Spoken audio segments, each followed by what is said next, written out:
नमस्कार, मी डॉक्टर प्रकाश दिनकरराव शिकेदार. मी अस्थिरोग तज्ज्ञ म्हणून जालना येथे मागील 30 वर्षापासून सेवा देत आहे. बाह्यरुग्ण विभागात येणाऱ्या रुग्णांच्या संख्येवर लक्ष दिले तर आपल्या लक्षात येईल की मान, पाठ, कंबर दुखीच्या रुग्णांमध्ये खूप वाढ झालेली आहे. आणि पूर्वी जो 40 नंतर होणारा मानपाठ कंबर दुखीचा आजार होता तो हल्ली 25-30 वर्षाच्या मुलामुलींना पण होत आहे. याच्या कारणांची विचार केला तर आजकाल जे संगणक युग आहे, मोबाईल, लॅपटॉप, कॉम्प्युटर इत्यादीचा अतिवापर झालेला आहे आणि बैठ्या जीवनशैली आणि कॉम्प्युटरचा वापर आणि समोर वाकून काम केल्याच्या पद्धतीमुळे टेक्स्ट नेक सिंड्रोम नावाचा एक आजार सध्या आपल्याला बळावत असताना पाहायला मिळतो आहे. आणि याचा एक इपिडेमिक जगामध्ये येत असताना आपल्याला पाहत आहे. अगदी 25-30 वर्षाचे तरुण मुलं मुली मान, पाठ, कंबर दुखी याच्यामुळे त्रस्त असतात आणि त्यामुळे त्यांना कामामध्ये लक्ष लागत नाही.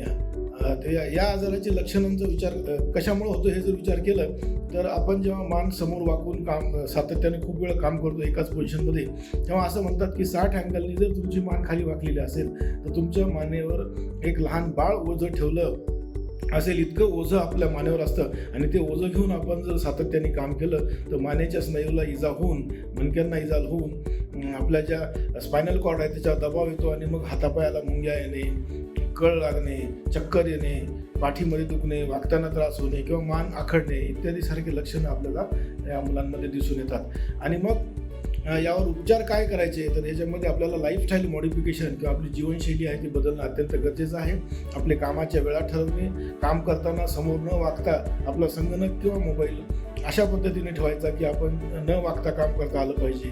आणि काम करत असताना सातत्यानं तासनतास काम न करता एखादा तासाचं काम झालं की मध्ये ब्रेक घेऊन स्ट्रेचेस वगैरे करायला पाहिजे. नियमितपणे व्यायाम करणं अत्यंत गरजेचं आहे.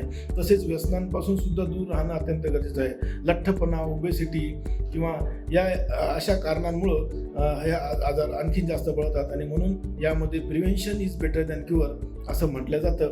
आणि याची काळजी घेणं हे आपल्या हातात आहे. त्यामुळे नवीन होणाऱ्या संगणकात वापरणाऱ्या मुलांना किंवा तरुणांना मी असे आवाहन करेन की काम करताना या सर्व गोष्टींचा विचार करणं अत्यंत गरजेचं आहे. धन्यवाद.